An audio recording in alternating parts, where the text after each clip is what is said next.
Bismillahirrahmanirrahim. Assalamualaikum warahmatullahi wabarakatuh. Selamat pagi anak-anak. Bagaimana kabarnya hari ini? Sehat semua ya? Oke, semoga kita semua selalu dalam lindungan Allah Subhanahu wa taala. Berjumpa lagi dengan Bu Friska pada pelajaran prakarya kelas 7. Oke, di sini Ibu akan membahas tentang materi budidaya tanaman obat.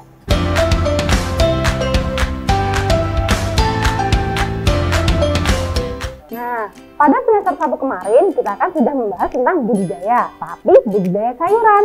Kalau sekarang kita akan membahas tentang budidaya tanaman obat. Tujuan pembelajaran kita kali ini adalah yang pertama, peserta didik dapat menjelaskan pengertian tanaman obat. Yang kedua, peserta didik dapat menyebutkan jenis-jenis tanaman obat. Yang ketiga, peserta didik dapat menyebutkan manfaat tanaman obat. Nah, di sini kita akan membahas dua submateri. Yang pertama adalah pengertian dari tanaman obat. Yang kedua adalah tentang jenis dan manfaat dari tanaman obat. Pengertian tanaman obat. Tanaman sendiri menurut KBBI mempunyai arti bahwa tumbuhan yang sering ditanam oleh orang. Sedangkan obat itu mempunyai arti sesuatu yang bisa menyembuhkan atau mengobati penyakit. Jadi, pengertian tanaman obat adalah jenis-jenis tanaman yang memiliki fungsi dan berkhasiat sebagai obat dan dipergunakan untuk penyembuhan ataupun mencegah berbagai penyakit. Maksud dari berkhasiat di sini adalah dia mempunyai zat aktif yang berfungsi untuk menyembuhkan suatu penyakit. Jadi nggak semua tanaman itu termasuk tanaman obat ya. Hanya tanaman-tanaman tertentu yang punya zat tertentu yang bisa menyembuhkan penyakit. Lanjut. Jenis-jenis tanaman obat. Ada yang bisa menyebutkan jenis-jenis tanaman obat? Oke, nanti kita bahas satu persatu ya. Tanaman obat itu dimanfaatkan berdasarkan bagian tanamannya, seperti bagian rimpang, bagian daun, bagian buah, bunga, akar, batang, dan juga bijinya. Manfaat tanaman obat. Tanaman obat bisa digunakan untuk menyembuhkan berbagai macam penyakit. Nah, beberapa pengobatan herbal menggunakan tanaman obat. Lanjut, kita akan membahas tentang jenis-jenis dan manfaatnya.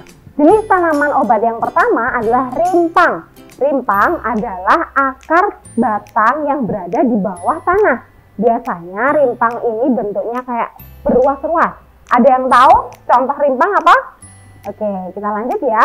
Contoh rimpang yang pertama adalah kunyit.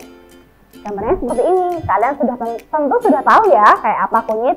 Kunyit ini adalah rimpang yang paling bisa dibedakan karena warnanya adalah orange. Oke. Apa sih manfaat dari kunyit? Ada yang tahu? Manfaat dari kunyit antara lain yaitu menurunkan kadar lemak dan kolesterol dalam darah. Selanjutnya, rimpang jenis yang kedua adalah jahe. Nah, kalau si kunyit tadi warnanya orange, kalau jahe itu dominan warnanya ke kuning-kuningan. Jahe ini rasanya dominan pedas ya. Nah, manfaatnya apa jahe? Nah, manfaat jahe adalah mengatasi masuk angin, sakit kepala, dan juga memar. Selanjutnya, rimpang yang ketiga adalah kencur. Ada yang tahu kencur kayak apa? Oke, kencur seperti ini ya, kencur. Nah, kencur ini biasanya warnanya putih. Tadi kalau kunyit warnanya orange, kalau jahe warnanya kuning. Kalau kencur itu biasanya warnanya putih. Kencur itu biasanya memiliki bau wangi yang khas. Nah, apa sih manfaat kencur? Manfaat kencur itu bisa melancarkan haid. Ini bagi yang anak-anak putri, nanti misalkan kalau haid bisa mengkonsumsi kencur. Terus dia juga bisa menghilangkan lelah. Untuk rimpang yang keempat yaitu kunci. Ini bukan kunci yang seperti biasanya ya. Kunci ini bisa disebut temu kunci. Nah, gambarnya seperti ini. Biasanya temu kunci ini digunakan untuk memasak atau bumbu-bumbu dapur. Selain sebagai bumbu dapur, dia juga bisa dimanfaatkan untuk meredakan batuk kering atau juga menjaga kesehatan pencernaan. Selanjutnya, jenis tanaman yang kedua adalah daun. Ada yang tahu? Daun apa kira-kira? Oke. Yang pertama adalah daun katuk. Daun katuk itu bentuknya seperti ini. Daun katuk termasuk tanaman perdu yang mempunyai tinggi 3-6 meter. Warna daunnya hijau. Oke. Di sini fungsi atau manfaat dari daun katuk adalah menurunkan kadar gula darah dan juga meningkatkan produksi ASI. Jadi ini bagus untuk ibu menyusui.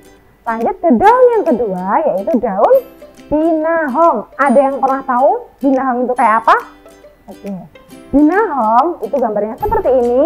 Nah, biasanya binahong ini tumbuhnya menjalar dan mempunyai batang yang lunak berbentuk silindris. Daunnya ini juga daun tunggal. Binahong ini berfungsi untuk atau bermanfaat untuk mengobati luka bakar, MAH, asam urat, ataupun anemia. Jenis tanaman yang selanjutnya adalah buah, diambil dari buahnya. Yang pertama adalah buah cepluan. Ada yang tahu buah cepluan kayak apa? Buah cepluan ini termasuk buah yang sangat liar. Biasanya kita temukan di pinggir selokan, di tepian sungai, ataupun di kebun. Nyatanya meskipun dia buah liar, tapi dia sangat bermanfaat untuk mengobati berbagai penyakit. Penyakit apa saja yang bisa disembuhkan oleh buah cepluan? Yaitu mengatasi hipertensi dan juga mengobati kencing manis. Lanjut, buah selanjutnya adalah belimbing wuluh. Semua tahu ya belimbing wuluh kayak apa? Kayak ini. Belimbing wuluh ini biasanya kita temukan di sekitar rumah kita. Apa sih manfaat belimbing wuluh? Manfaat belimbing wuluh yaitu mengobati kram dan nyeri otot serta mengatasi flu dan juga batuk. Jenis tanaman yang selanjutnya adalah bunga. Nah, bunga yang pertama yang akan kita bahas adalah rosella. Ada yang tahu rosella seperti apa? Oke, rosella seperti ini ya. Rosella itu mempunyai bunga berwarna merah, batangnya juga kemerahan. Manfaat dari bunga rosella yaitu untuk pencegahan kanker, diet alami, dan juga bisa menurunkan tekanan darah. Untuk bunga yang kedua yaitu kumis kucing. Namanya saja kumis kucing, pasti bentuknya juga kayak kumisnya kucing. Nah, kayak gini. Apa sih manfaat kumis kucing? Manfaat kumis kucing itu yang pertama adalah mengobati asam urat, diabetes, dan juga kencing batu. Jenis tanaman yang terakhir adalah pasak bumi. Ada yang tahu pasak bumi kayak apa? Oke, kita bahas ya. Pasak bumi bentuknya seperti ini. Dia termasuk jenis tumbuhan semak yang memiliki batang berkayu dengan batang yang keras dan kuat. Ini rasanya pahit ya. Biasanya yang dikonsumsi itu si batangnya ini. Manfaatnya apa? Dia bisa mencegah stres dan juga menurunkan kadar gula darah.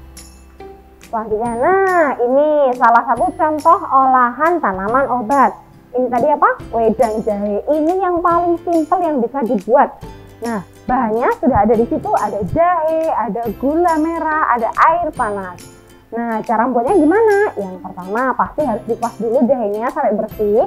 Kemudian digeprek jahenya. Kemudian masukkan jahe dan gula merah. Kemudian tuangkan air panas dan diaduk. Fungsinya apa? Atau manfaatnya apa? Ini wedang jahe. Khasiatnya dapat meningkatkan imun tubuh. Nah, dari sini kita bisa mengambil kesimpulan atau mengambil pelajaran bahwa kita bisa memanfaatkan tumbuhan di sekitar kita untuk obat. Karena obat herbal lebih aman daripada obat kimia. Kenapa bisa lebih aman? Karena dia tidak mengandung efek samping apapun. Jadi, mulai sekarang manfaatkan tanaman-tanaman di sekitar kita untuk obat ya. Terima kasih atas perhatiannya. Sampai jumpa di pertemuan selanjutnya. Semoga ilmu yang sedikit ini bermanfaat. Sekian dari Bu Frika. Wassalamualaikum warahmatullahi wabarakatuh.